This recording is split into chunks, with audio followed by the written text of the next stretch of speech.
विश्वरत्न doctor Babasaheb Ambedkar यांची 135वी जयंती जल्लोषात साजरी होत असताना चंद्रपूर शहरातील गांधी चौक येथे डीजेवर नाचण्याच्या कारणावरून झालेल्या वादातून रविकांत टेंभुरकर यांची निर्घुण हत्या करण्यात आली।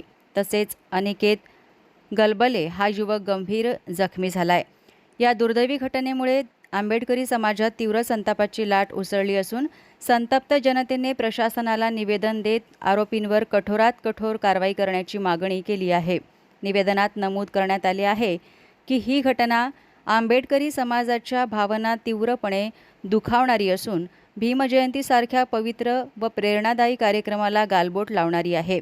तसेच रॅली दरम्यान धारदार शस्त्रे कशी आली याची सखोल चौकशी करून संबंधितांवर कडक कारवाई करावी अशी मागणी करण्यात आली आहे। यासोबतच मृत व्यक्तीच्या कुटुंबियांना शासकीय नोकरी आणि आर्थिक मदत देण्यात यावी यासाठी प्रशासनाने तातडीने निर्णय घ्यावा अशीही मागणी यावेळी करण्यात आली।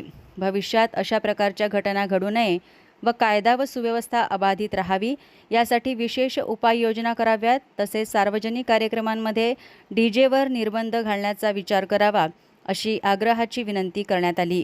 यावेळी शिष्टमंडळात चळवळीचे ज्येष्ठ नेते प्रवीण खोब्रागडे यांच्यासह मृतकाचे भाऊ चंद्रकांत टेंभुरकर, प्रेमकांत टेंभुरकर, देशक खोब्रागडे, प्रतीक डोरलीकर, ॲडव्होकेट राजस खोब्रागडे यांच्यासह शेकडो आंबेडकरी बांधव उपस्थित होते।